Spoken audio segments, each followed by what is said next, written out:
it's one of those careers where you will never ever stop learning. Yeah. There's of there's course. something that pops up every day where I'm like, I didn't know that, and I need to talk to a consultant or someone.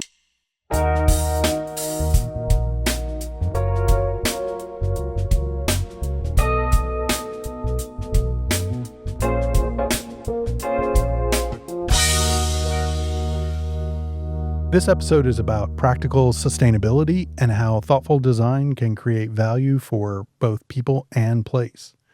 Joining me today is Ellyse Steindorf. Ellyse, welcome. Who are you and what do you do? Hi, Max. Thank you for having me. My name is Ellyse Steindorf. I'm an associate at a commercial architecture firm in downtown Long Beach. We focus primarily on human-centric design, environmental sustainability, social sustainability, and work on a range of projects ranging from nonprofits, universities, workplace design, adaptive reuse, and also restoration projects. So it's a big spread. Great. Well, what is your role there at Environment? My role at the moment is associate, and I primarily spearhead projects and also project manage. Excellent. You've practiced architecture in two places. What assumptions about design changed for you when you moved from Australia to California? Yeah, so I would say that when I was in Australia, I was still wrapping up my education. I was still focusing on my master's and had smaller jobs in between. Everyone has their university jobs, Yeah. bartending, you're interning, you're doing different things in between. And then when I moved to the US, California, it's very similar to Sydney, Australia. There's just such a big difference in design, such a big difference in the different styles of design, especially the built environment, and how people engage with it. And I think that was a really huge transition because when I was in school, you're taught all of these different design concepts, all of these rigorous guidelines. There's all these codes, which are all very site and country, and they're all very specific. And moving to the US, you realize, hey, we don't have earthquakes in Australia. We don't Oh, exist on a yeah. fault line. Yeah. So having to learn all of the new codes and all the new code compliances around that, and again, I wouldn't dive into too much of it, but it's just a really big learning curve between the two different countries and even just different states within the US. You'll find it's a huge leap. So the two countries are wildly different that way. Right. Um, do you feel like there's also how the cultures affect how you approach design here versus how you were maybe thinking about it in Australia? I think yes, but also I think it was at the stage of my career that I was in when I was in Okay. Australia. Yeah. I was still studying, still learning, still internshipping and all the rest. Whereas once I moved to the US, it kind of launched into I would say more my actual career and developing my skills. And Yeah. it's one of those careers where you will never ever stop learning. Yeah. There's of course. there's something that pops up every day where I'm like, I didn't know that. And I need to talk to a consultant or someone. And Yeah. you learn something new every day, it keeps you on your toes and it's exciting. Um, but I think actually getting into architecture professionally and designing buildings, I think that's where you start to see the style and the Okay. shift in priorities. I think in school, it's very focused around this ideal notion Mhm. of what an architect should be, or what a good architect should be, or what your buildings should be initially, and then how they should, endure over time, or be sustainable, or have an impact. Whereas I feel like now in practice, you luck out sometimes with those clients, Sure. but that's a privilege. There are also those clients that have a billion stakeholders, like, for example, universities or the city, where all those decisions, it's typically a longer process, but there are so many different people that have input into that design. So Of course. the style is different from city to city, but I would say just learning about how the stakeholders really influence the design of that building more so than just, hey, I'm the architect. I get to design this building. You pull from so much context and Right. so many people are involved. The client is much more complex at that point because it's not just, one person making a yes or no answer at that point. Of course. And that's something they cannot teach you in school. No. Ellyse, what influenced you creatively and how you see the world? Okay. That's a little layered. I would say there's two different instances that I've always gone back to, and I don't think I acknowledged them in the moment. One was, let's go way, way back. When I was a kid, my parents would take me out of school for a month, and we would go up to this little beachside town, and it was so remote, dirt roads. We literally stayed in the shack for a month. Nothing Oh, cool. fancy, just Yeah. off the grid. And I remember on the beach one day, and the city was coming by, and they were doing the back burning. There were this huge tree and bush were on kind of the land where the little shack was that we were staying. Yeah. And I had grown up around it, probably around 7 or 8. And it was just always this constant, this stable thing that was part of this place I loved. And I ran up to the people that work for the city, and everything's on fire, and that's what they're meant to do. That's what nature needs and requires. And 7-year-old me started yelling at them, got all upset. And my mom had to come and explain to me, hey, this is just nature. This is what happens. This is what's required. And I think that when you're in architecture, and especially in school, the kind of what type of architect do you want to be? Sure. What they always emphasize, what's this mark you want to leave? And it feels very insular and kind of about the architect instead of the journey of a building. For example, I now reflect back on that moment with adaptive reuse projects. There are so many buildings that are created that they're going to evolve. Right. Everything is in transition. We're all in transition. Yeah. And every building or every structure or every item or art that's created, it's in some sort of transition. And those old buildings are, as long as you put into it the best that you can of the time and the materials and the knowledge of your time and do your best, it's still at some point going to be transitioned into something else. And it should be, because 20, 50 years, 100 years from now, whatever we design is probably not going to be current. It's probably not going to be sustainable. It's probably not going to be the best of its time. Right. And it should be allowed the grace to transition. So the next year, when we came back from vacation, that bush, that tree, it was there. It was back. It didn't disappear. It regrew, it reformed. And that's kind of the cyclical nature of transition that just always happens. Right. It happens around us all the time. So now when I start projects, I always think, or I try to pause and be like, hey, this, especially for older projects, someone designed this building. Now we're coming in to rehabilitate it or create a whole new purpose for this Sure. existing structure. Yeah. And then in 50 years, someone's going to do the same. Yeah. And we just one little chapter. You can't be in too the story. precious with it. Yeah. Yeah. Yeah. Just doing the best with the tools you have and for your client. But it's just all in transition. And then the other one was a little more firm. I started off in art school originally in fine arts, and I was kind of just bumbling around. I had been painting for years, and I had a professor in fine arts school, and I always asked why. And I could tell I was getting pretty annoyed with that. That feels like a familiar thing designers and creatives do, is ask why. And I always want like a tangible answer or, a response. And sometimes there just isn't one. And you kind of get used to, I think, sometimes adults not being able to provide one. Yeah. So he turned around and he was like, art school is for people who don't know if they want to be artists. If you want to be an artist, go be one. Why are you here? And my first thought was, well, what is an artist? What defines an artist? What makes a good artist? And there's all these tangibles and criterias and trying to actually create a benchmark of or a framework for what that should be when in reality fine art shouldn't be that, or art in general isn't that. It shouldn't be constrained. So that was one of those reflection points where I was like, hey, this is probably not for you. So I pivoted to architecture, but I still think about that now. I'm like, hey, if you want to do it, just go do it.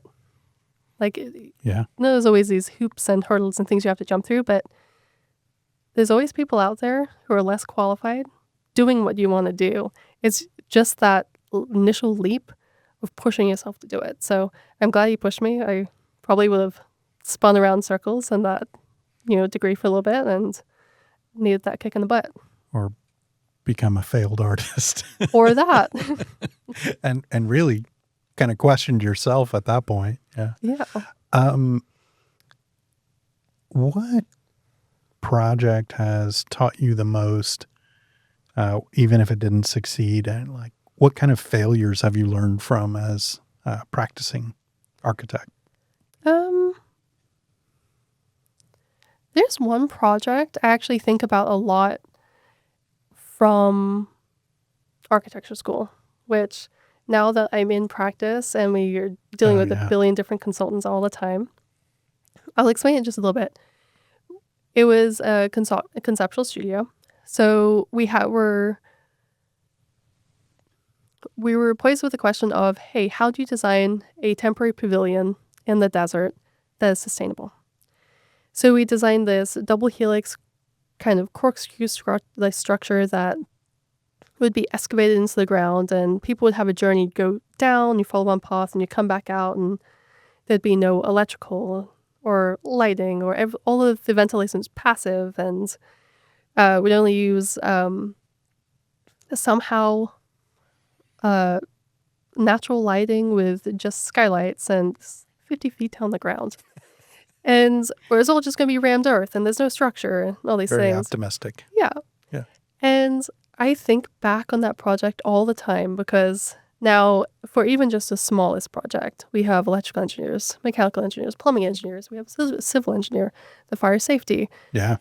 And I laugh all the time. I'm like, oh my gosh, you guys thought that was even possible. But it was the place where you were meant to be creative. You were meant to think.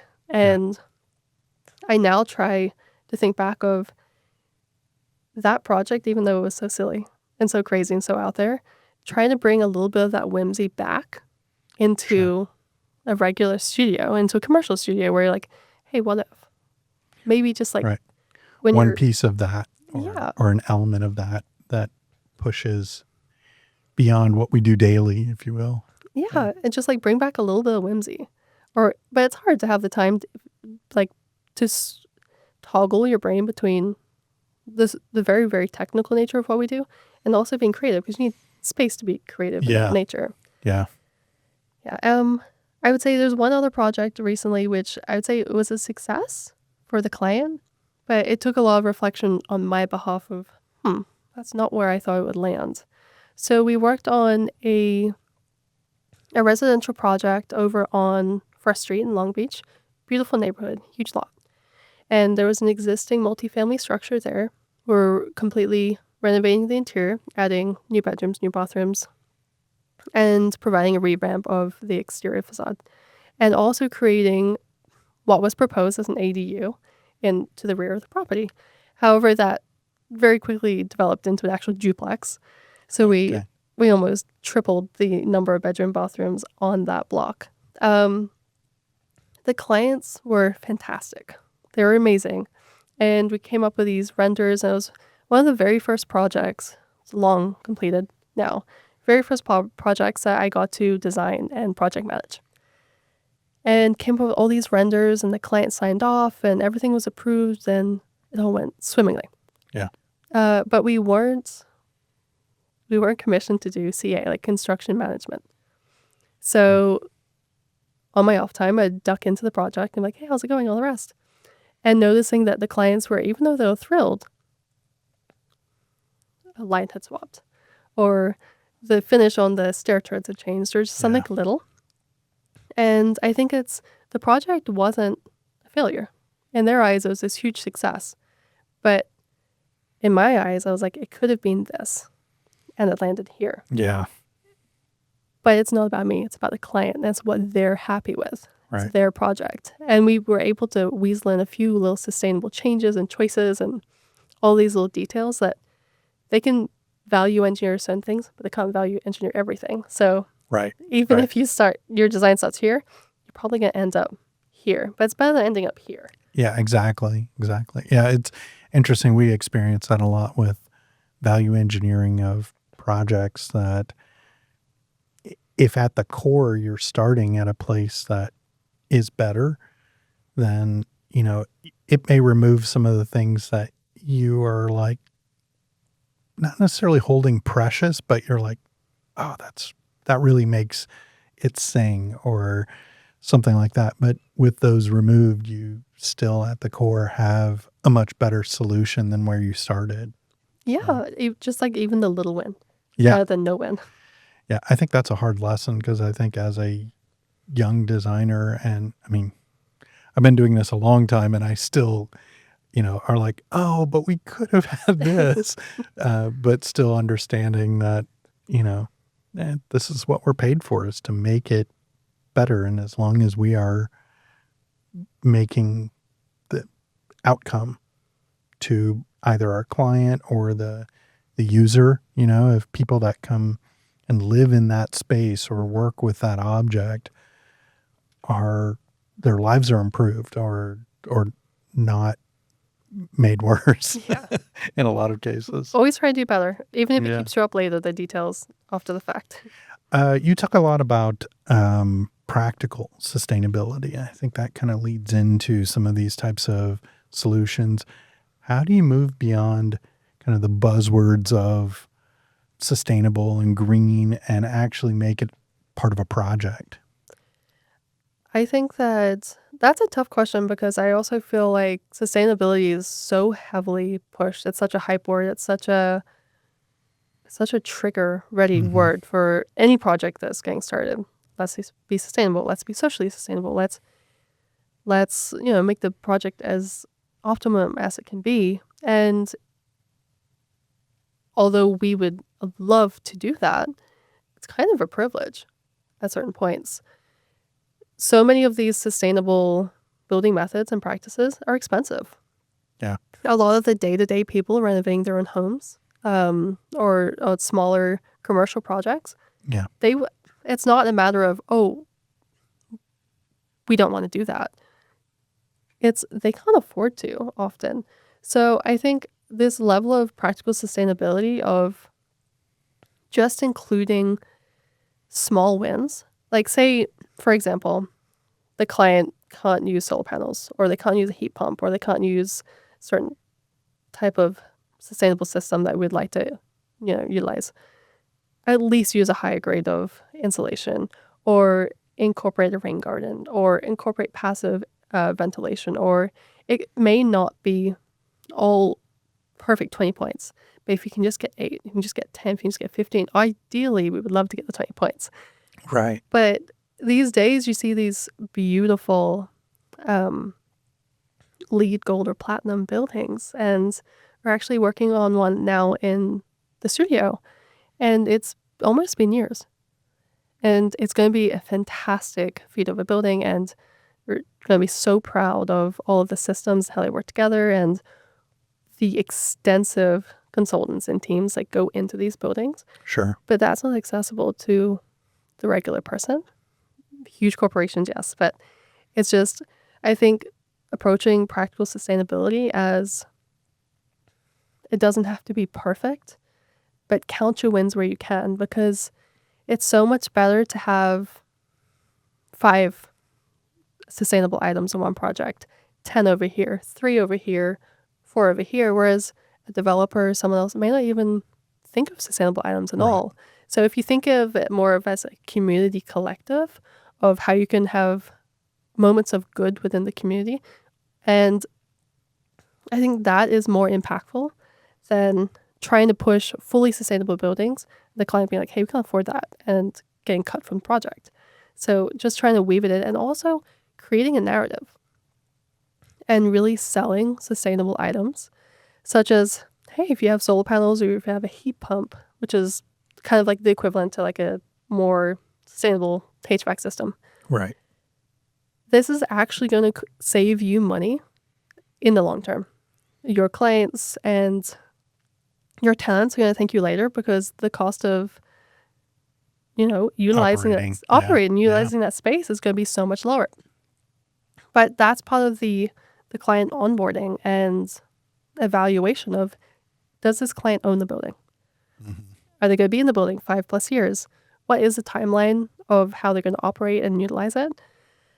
Otherwise, it may not make sense. And sadly, I think sustainability should be applied in all projects, but it really is a case-to-case basis of, can we just use more sustainable materials? Does it make sense to use hardwood? Or does it make sense to perhaps use a luxury vinyl timber, which is actually composite and ground up recycled plastic? Because Right. the user might pull it up in 5 years. So making those choices, I think that's the context that they didn't teach you in school. Actually getting to know your client, how they're going to Gotcha. utilize the building. Yeah. And then it's not a one shoe fits for sustainability. It's, getting to know how that building's going to be used and what's going to be the best fit. That's awesome. Yeah. I think being successful with sustainability a lot of times is not just selling the up-to-date materials that are, quote unquote sustainable, but they actually are getting that client to see, where do you gain a benefit by doing this rather than what you've been doing. That, yes, it may be cheap at some point, but you gain in the longer run. And you if you understand their business model of how they're using the space, you can kind of apply their own logic against them. Yeah, especially when there's an upcharge, you really got to convince them. Yeah. Yeah. You mentioned impact and reciprocity. What does that mean in the context of design? Well, I feel like I'm going to speak to a certain audience here of when you start out in your career and what you've been taught in design school of what type of architect are you going to be. It feels very, at points, very insular and more about you and your design rather than your design and the impact on the context, the site, the world that it exists in. Right. And it's not until you get out into the design world that you actually see that your design and what you build has such a large impact on your community. Or you hope it does. Like, Sure. that's the point, right? And hopefully a positive impact. And we're currently working, I won't name names, but currently working on some nonprofit projects they're nonprofits that are like the heart of Long Beach. And you Right. actually understand how what they do impacts the greater good of the community and how creating a space for them that is actually conducive to their main vision and their main goal is giving back. It's not just your impact as the architect, but it's like this reciprocal nature of feeding your community and giving back to them. And then in turn, they can give back to the community in the way that they know how to best. We can't do the jobs for them. They do what they do best. Right. So I feel like those are the projects where you stay late. You turn up to exercise visits and you engage on a different level because you know it's so core to your community and actually having an impact like day to day in people's lives. That's excellent. You and I are actually on a committee together for the city, and That's how we met. that's how we met. And that kind of is a form of us giving back. We're definitely not paid to be on that committee, but we're able to see an impact and how that is affecting our community directly. Yeah. Yeah. And so many of those projects they're not these huge mammoth projects. They're these little gestures within the community. Yeah. And then all these little gestures build up into something that other people can build on, and Right. just fuels this, the reciprocal nature of people giving back in the community. Yeah. There are these little touch point moments that when you start to see many of them around you and other people interacting with them, not just ourselves going, oh, that's cool, we did that, is that you start seeing people taking selfies in front of some of the projects that we've helped influence, Yeah. or walking their kids on a trail, that kind of thing. Yeah, and hopefully they'll sign up for the litter pickup or the garbage pickup or some Because sort of event. yeah, because they start feeling pride in their community Mhm. because the community is seeing pride in itself. Yeah. Do you think designers think enough about how a project gives back? In what way? Well, I think when you either in throughout the process, like what they put into it and what's giving back to a community.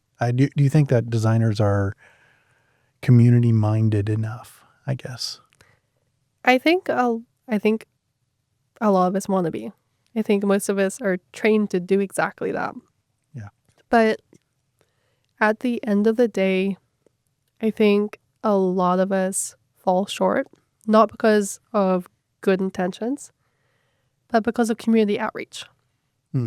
and actually engaging one on one with not just the site, but the people who are utilizing areas around the site, who use the bus stops around the site, who use the pathways around the site, who are like part of that urban fabric.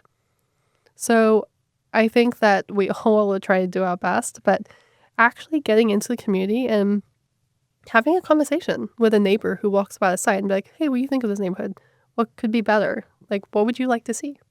Yeah. And I think that's like the hands-on nature that is sometimes missing. We're all digital. We're all like Googling, hey, what's the context of the site? What does the site have? What are all the stats? Yeah. What do neighbors feel? What do they want? What would they like to see?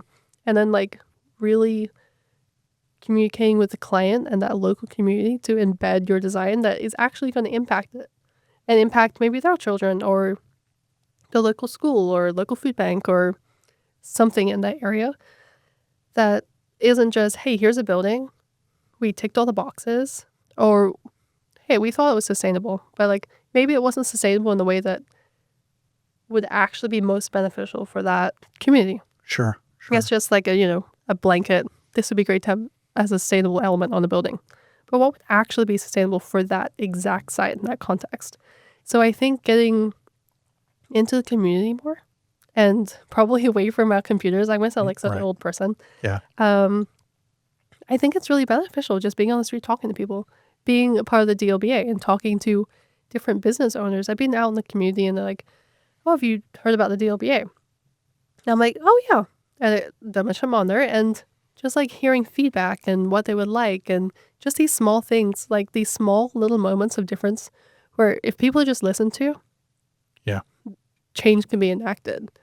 So you can weave that into your design, especially in the built landscape. You actually also build advocates that way because when community feels listened to, Hmm. they buy into and also want to feel like, oh, my contributions mattered. So now I want to share that. Yeah, of course. They Yeah. feel heard. Yeah, exactly. Ellyse, what's inspiring you outside of design right now? So we recently undertook a huge house renovation. That is design, not the question. Okay. But with it came a very large, wild block of land. So we have recently been redoing the garden, pulled out all of the grass and the turf, Sure. and designed a drought-tolerant and pollinator-friendly garden, which I have so much respect for the landscape architects. Yeah. Always love what they do, but my gosh, is it more difficult than we all thought. Sure. Plants are just so crazy and wild, and I feel like they are such a great source of inspiration for design. They're going to do what they're going to do. And it's been such it's been such a blessing to have time to tinker in the garden and have that Yeah. peace and quiet and, oh, that grew weird. Oh, why is that vegetable shaped that way? What am I going to do with it? And Yeah. kind of getting inspired that way. And which then inspired us, hey, we have some waste from the garden. So this is not a product plug, but we actually recently got a mill. I'm Okay. not sure if anyone knows what that is, but it's essentially a large trash can. It sits in your kitchen. It's very just looks like a trash can. It's clean. And you put all of your organic waste in there. Okay. And in 24 hours, it composts it completely into, it's almost like ground coffee. Oh, And right. it Yeah. kind of smells like honey. I was very worried Yeah. about the smell. It's been great. But the garden really inspired me to be more sustainable, even just in our day to day. Sure. And Yeah. then that translates back into dumping the compost into the garden and feeding the garden. So Yeah. that cyclical day to day routine has now, it's like a moment of quiet and, like you can preach sustainability what you want, but like actually trying to live it in your day to day is Practice like, it. Yeah. man, this is a lot more involved than you think. And another item I recently saw was there's a manufacturer out there making sweaters and knit goods from oyster shells. Hmm. Oh, yeah. I've heard And about this. yeah, and I Yeah. was like, first of all, I was like, wow, these are beautiful. Second of all, I was like, my design brain got thinking, like, can you imagine the testing that they went through to take something that is hard, salty, minerally, crunchy, sharp into a textile that is Yeah. wearable? So that really inspired me, like, whoa, someone's really out there doing this testing and taking something from one scale of things and turning it into something completely different that's wearable. Yeah. I thought that was really inspiring. That's awesome. That's awesome. Yeah.